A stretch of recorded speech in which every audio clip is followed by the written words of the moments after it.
3, 2, 1. Welcome, Deep and Wide, the show that explores a wide variety of deep topics. Sometimes a deep variety of wide topics. Today we're joined by a wide variety of deep people, and we're going to jump right into it, asking questions and hearing what they have to say.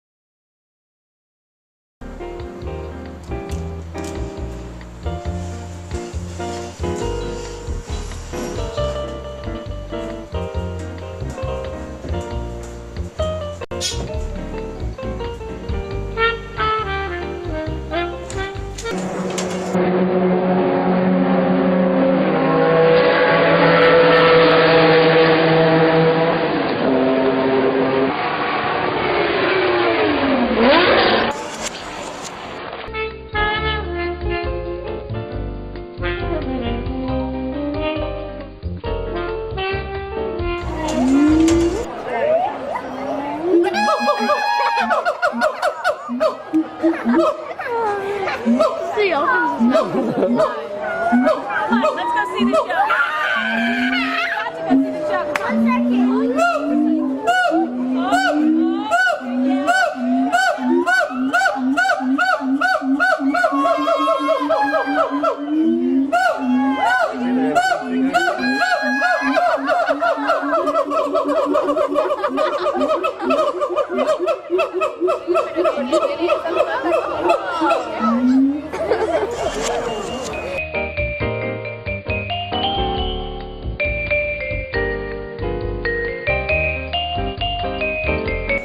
我的螳螂拳，你见识过？螳螂拳只有一型，让你见识见识少林的实形拳。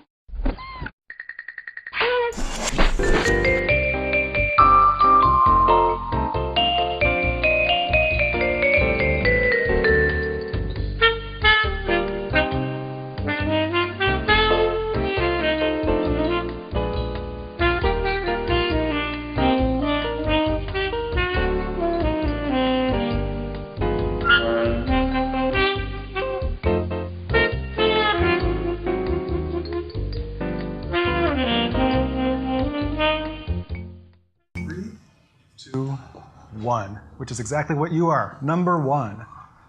I love you. All right, we're back again, obviously.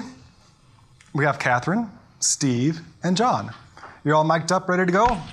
Looks good. Okay, let me fix my hair. Okay, the question we have for you to start with is about out-of-body experiences, near-death experiences. If you've had any, if you haven't, if you have any thoughts about them. Catherine? Well, I have heard that that the dreams that you have where you're flying actually are an out-of-body experience. Oh, that's cool. There's a part of you that actually is having that adventure, whatever it is you think you're flying through or over or around.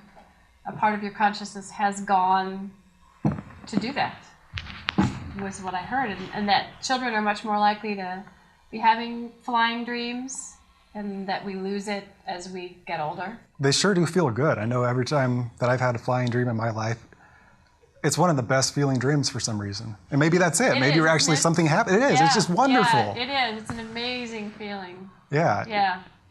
Have you guys had flying dreams? I've always been stopped by TSA in my flying dreams. I can't really say that I ever remember having flying dreams. Now, as a young man, I read Freud and started interpreting my dreams, and after a while, I stopped having, or at least stopped remembering my dreams. Good. Really? Interesting. I guess that's what Freud does to you, but I don't really remember flying dreams. As far as near-death experiences, I'm not sure this qualifies as a near-death experience, but once I was stung by a bee, and I went into, I guess it was shock and all sorts of states. They rushed me to a hospital, and I remember just sort of hovering there thinking, oh, gee, maybe I'll die, and it didn't seem to faze me. I mean, somehow or other you reach a level of disorientation, maybe it is, or just disinterest in your life, that you're still conscious, but not really associating the fact that what's happening is to you. Now, I don't know if that rates as where the person claims that they saw the light. Well, it definitely fits in with the classic story. When you say you were hovering above, I assume you mean were you looking down or something? Yeah, I could sort of imagine myself, I was sort of thinking of myself. I was sort of seeing myself on the line out there. And that is such a common story that it's hard for me to believe that when that situation happens, we all somehow remember, oh, this is what everybody else said, so this is what I'm going to do. Yeah. It seems like something happens there. Yeah. And that so many people have a very similar thing. It's and I guess the thing is that while hypnotic regression is, a lot of people reject it because hypnosis can be fake, but, it comes up with a similar story, people going to the light and stuff like that. It's interesting. I don't know how to really explain the phenomenon. It's any more than I know about alarm clocks. Well, in a way, they're both similar.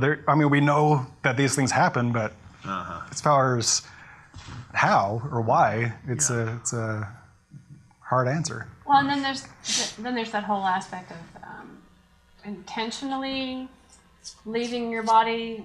They call that journeying. And wasn't it Carlos Castaneda? I remember those books. Yeah. Yeah, his whole thing was the peyote and that'll do it. Yeah, but there are other methods that are used for that too, by a lot of the religious and the Buddhists have a level of meditation that is an out-of-body experience, right? And so kind of like higher consciousness, out-of-body, kind of together. Yeah, where you travel on other planes and talk to maybe your totem and... Well, then I'm thinking like Bali, the shadow world, the shadow puppets, because they're talking about our world is the shadow world and the real world is beyond. Right. And that's, I wasn't thinking about those types of things, in this question, but I guess it is all tied together. It is all connected. I think it would be the same part of your spirit or your consciousness that was removed or released or just had gone out to play in those moments, maybe. Now, have any of you experienced lucid dreaming? The idea that you become aware in your dream that you're dreaming and then you could affect what happens? Yeah, you have, right? Haven't you? Usually when I realize, oh, this is a dream, then I just wake up. Oh. So you frequently do that? Well, frequent is a relative term, right? More than none. Yeah. I think you frequently do it. So what's that like? Oh, how do I even describe that? Well, do you know the theory of where you can decide what you're going to dream before you fall asleep? I think I don't know the details, but I've heard of that. Yeah, well, and that's not anything phenomenal. That's as easy to say that if you didn't make a decision about what you were dreaming, you'll in the morning when you wake up, you can probably tie some of your dreams to whatever the last TV show was that you watched or whatever the last book was. Yeah. Or if you had a meeting at work that you hadn't quite, So the idea that we can decide what we're going to dream is not much of a stretch beyond whatever the last thing was we were interacting with anyway. So a TV show or a conversation that you have with yourself. And so it's a very small step to making decisions as the dream progresses about how it will proceed and what the outcome is going to be. And I understand there's a whole therapeutic field now that is about manipulating your dreams that helps you resolve old issues, recent issues, everybody has those moments in school where they say something stupid.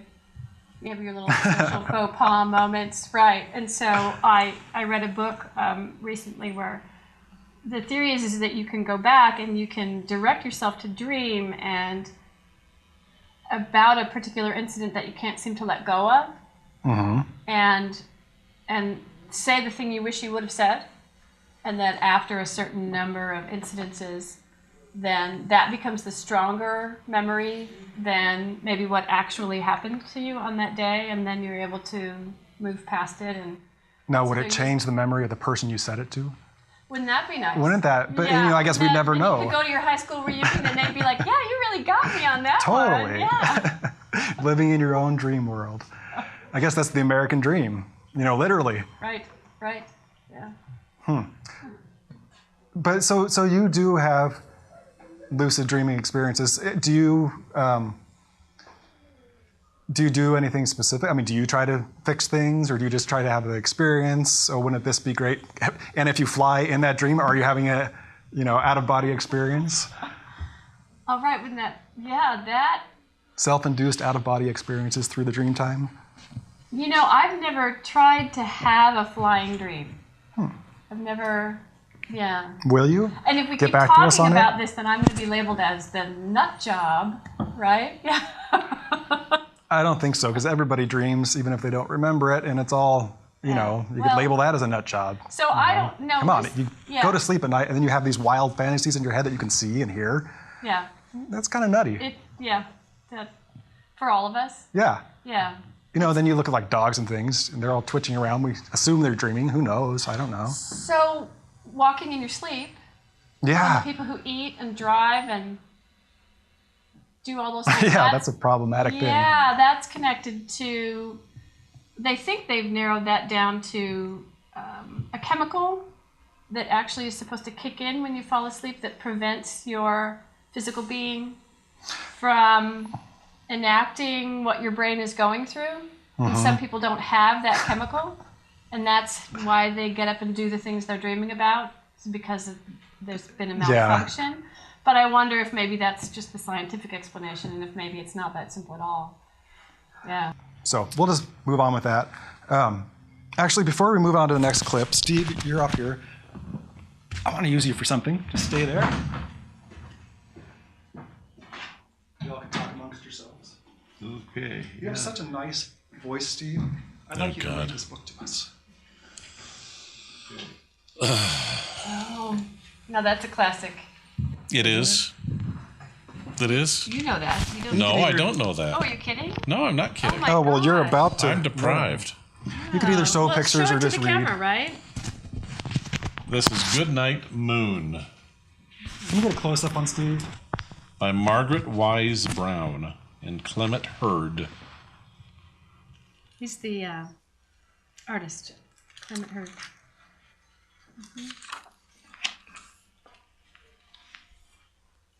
Half of the experience of this book, though, Dan, is the pictures. Well, that's why I said he could turn and show if Yeah. he sees fit.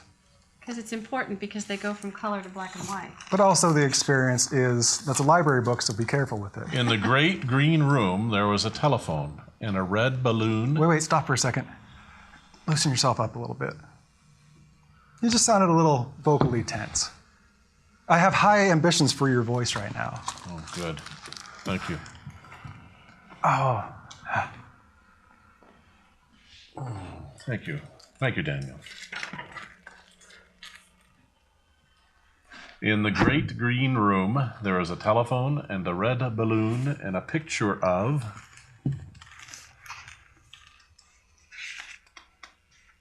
You don't have to worry too much about the pictures. Just go for the words. The cow jumping over the moon. And there were 3 little bears sitting on chairs. And 2 little kittens and a pair of mittens. And a little toy house and a young mouse. And a comb and a brush and a bowl full of mush. And a quiet old lady who is whispering, hush. Good night, room. Good night, moon. Good night, cow jumping over the moon. Good night, light in the red balloon. Good night, bears and good night, chairs. Good night, kittens. Good night, mittens. Good night, clocks and good night, socks. Good night, little house, and good night, mouse. Good night, comb, and good night, brush. Good night, nobody. Good night, mush. And good night to the little lady whispering, hush. Good night, stars. Good night, air. Good night, noises everywhere. Thank you, Steve. And with that, we're going to switch to the next video and get our last panel up here on the stage. I want to read the runaway button.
Hi, Johnny.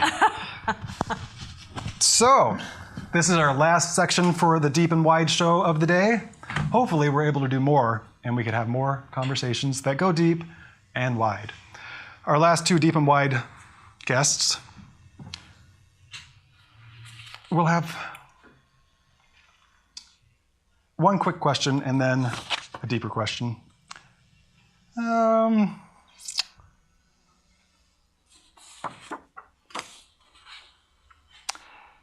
If you could be any type of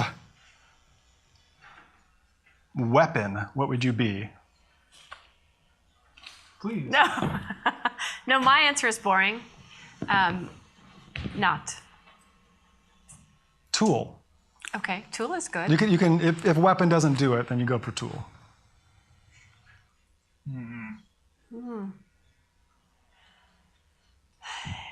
In the modern age, Any age. It's kind of hard. well, I'm going to go with screwdriver, actually, because you can actually do more with it than just be a screwdriver. I'm sorry, but this, in my mind, ties back to the difference between men and women question earlier. Right, yeah, yeah, I knew that this was dangerous when I thought of it. No, that's Yeah. great. That's perfect. I love that. I'm just going to leave it, though. How about you, Garrett? I don't know, like, I was thinking like atomic bomb, but Wow.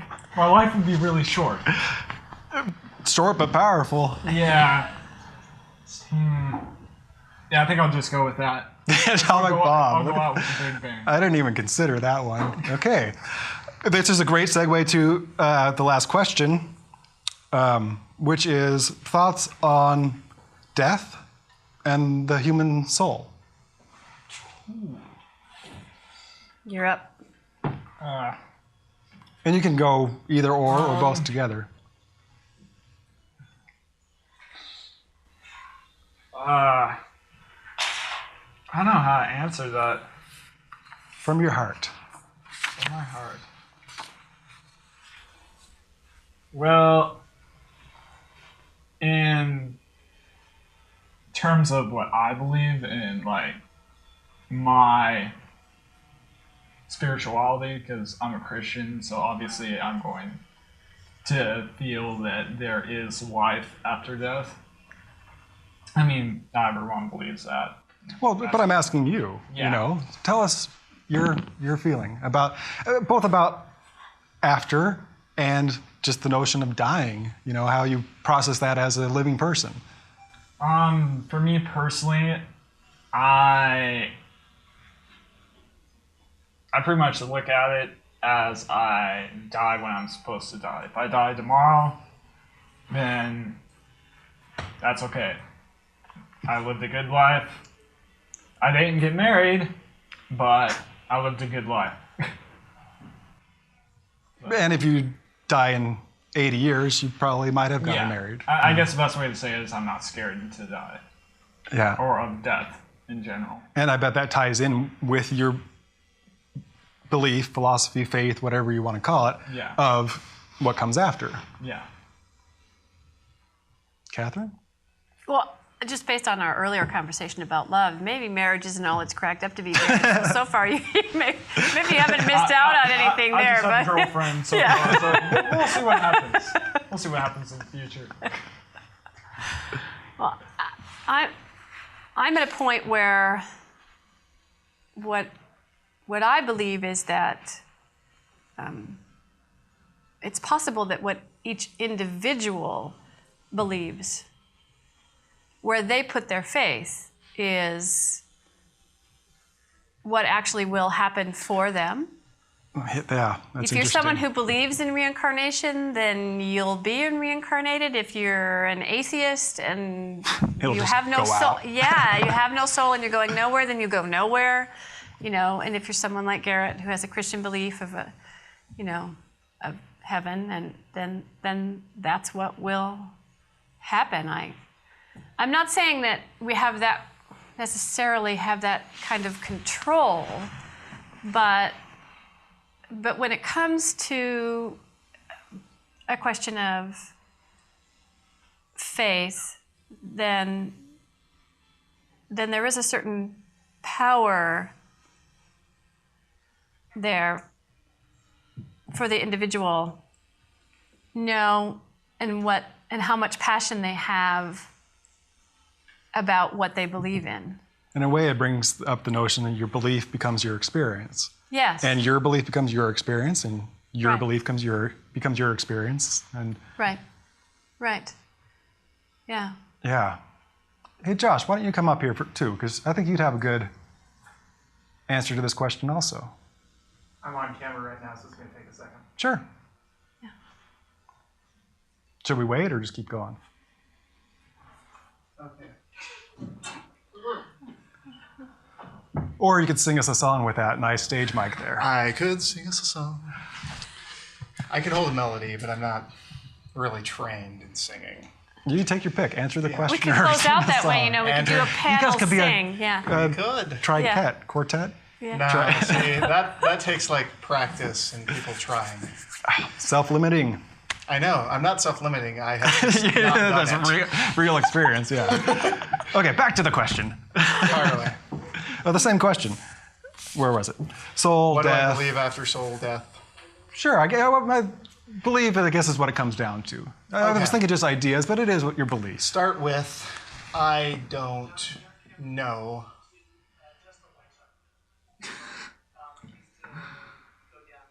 Why can we hear that? That's a good question.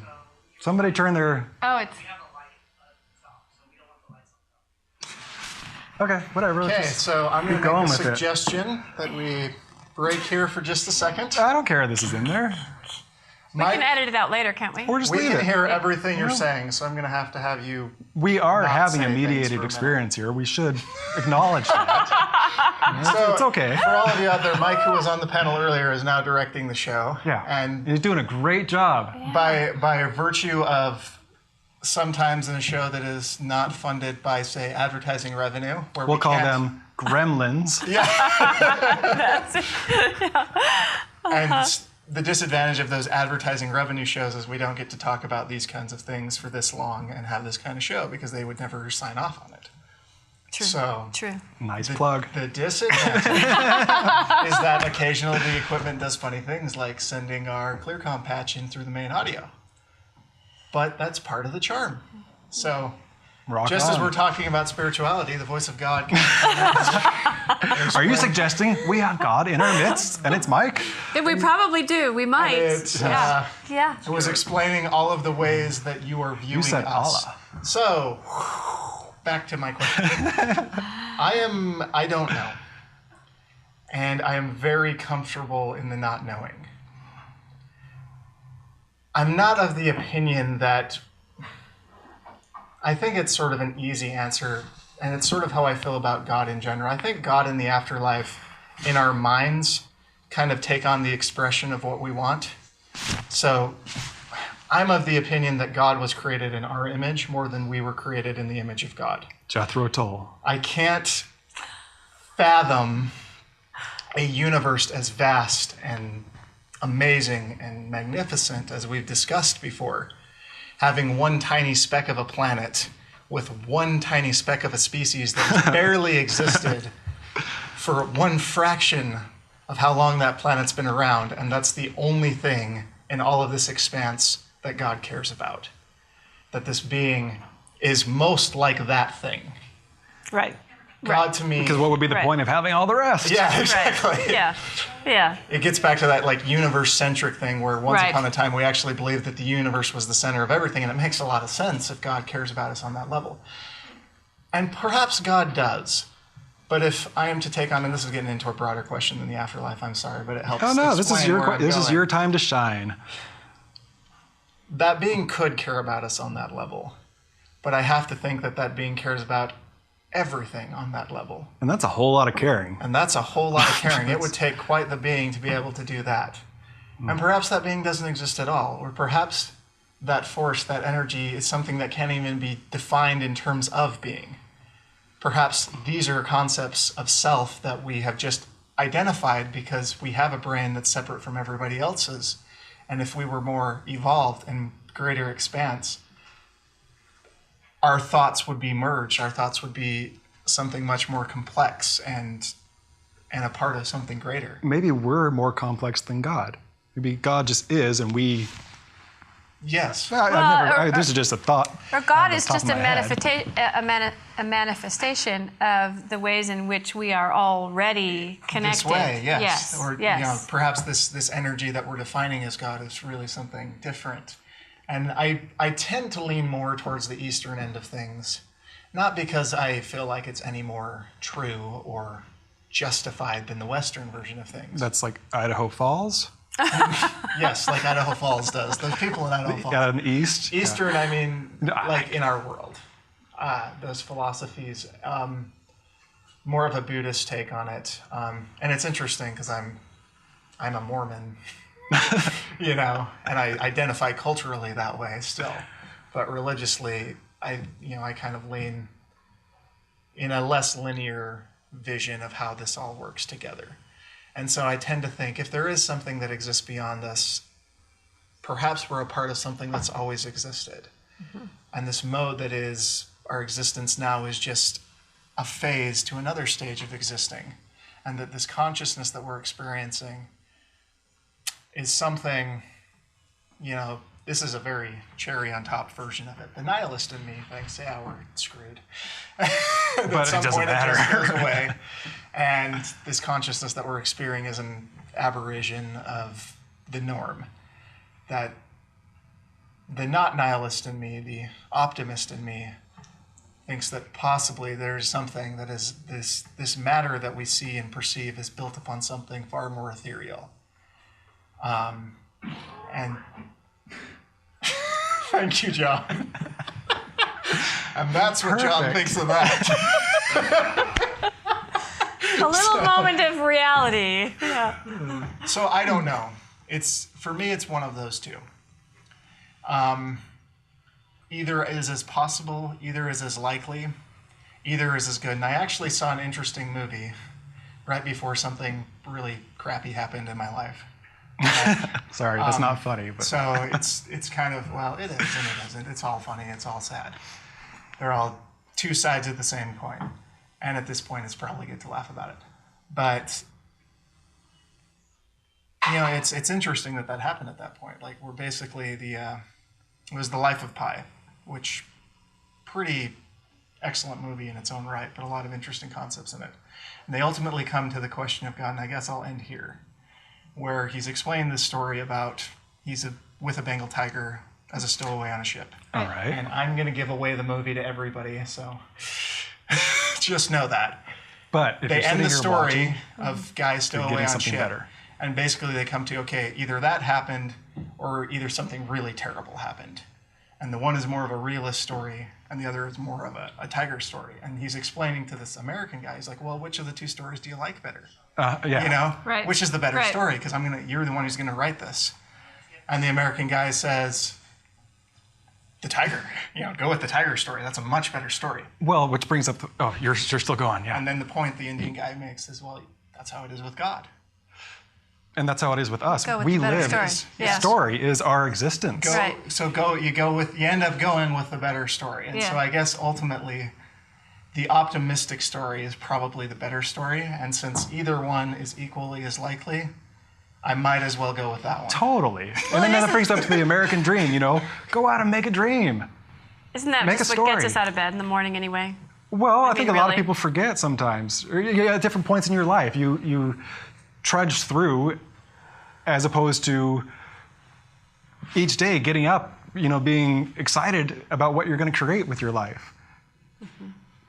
And a final point, I guess. I don't think the existence of God should be the determinant of that.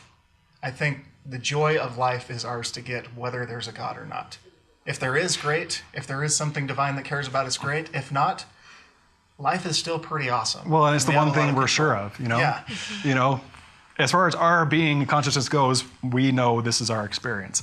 Whether we're, locked into a computer in some other dimension and this is our vacation and we have to go back to work when we die, who knows? But right here, right now, this is what we know. So yeah, might as well make it something. Which makes me think of one more thing. And this kind of ties back to the mediated experience. And if anybody has anything to say about this, that's great. If not, we'll just end it with a question. You're driving down the highway, you're in your car, you're doing your thing. There's a deer walking across the road, it's doing its thing. It's in the natural world, you're in the natural world, but one that's been altered by us. You hit the deer, you're okay, the deer dies. You guys both had vastly different experiences. I don't even know if there's a question in there. But if you're inspired to say something about that. Are you asking whether or not we'd feel guilty about that? No, it wasn't even about that. Just I guess the acknowledgement that there are many worlds living on this world right now. Right. And so much of it, I guess it would go beyond just, our mediated experience. If a tiger eats a deer, the tiger's having different experience also. So that was it. But we are getting way far into this time-wise. So does anybody have anything else to add about anything today? About anything. Sure. I do have something to add from a practical standpoint. Okay. This should probably be 3 shows, and I think you could do it. Okay. Then we will ask Josh your shoe size and height. Okay.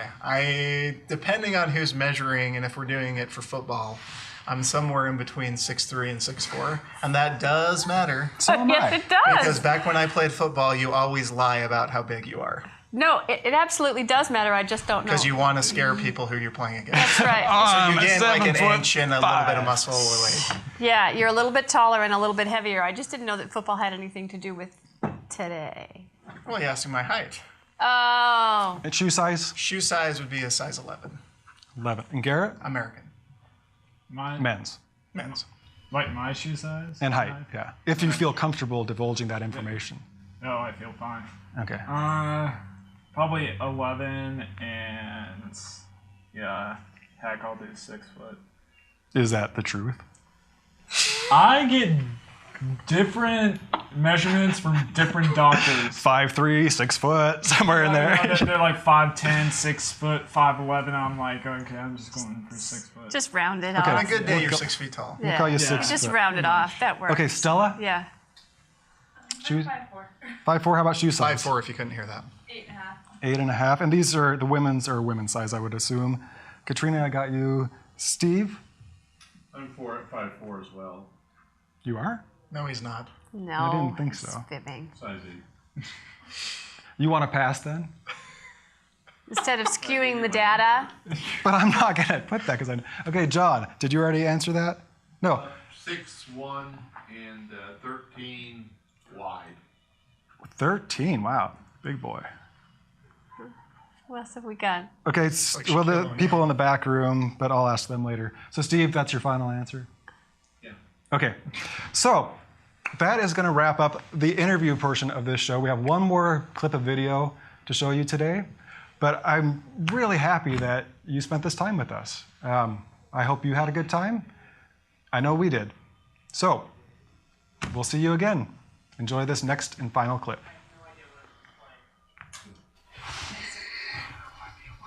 Number 8. We don't have any. We played all. We don't have. Just add it in after. Yeah. But I want to play it. Right, that's what was wrong. Careful, you're wrapped in the mic. Oh, hello. Yeah. I'm going to. Mike, could you kill the lights in here? Thanks. You know, the day destroys the night divides the day. Try to run, try to hide, break on through, break on through, break on through to the other side. You know, we traced our treasures here, dug our treasures there.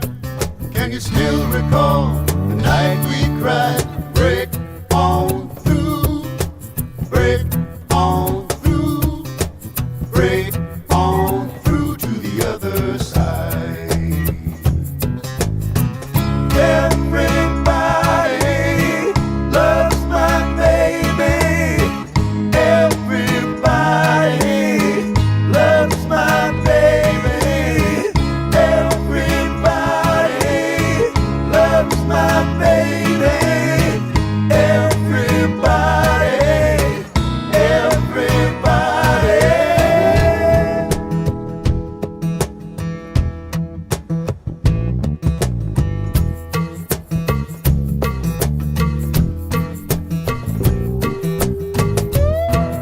loves my baby.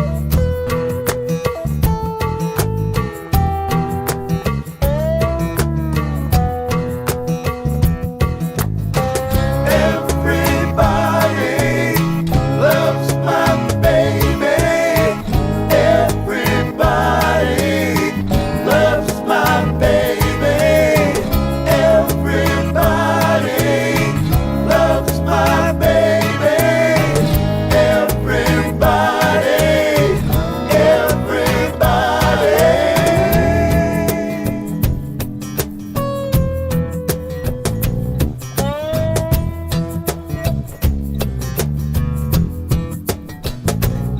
You know the day destroys the night, destroys the night divides the day, divides the day. Try to run, try to hide, break on through, break on through, break on through the other side.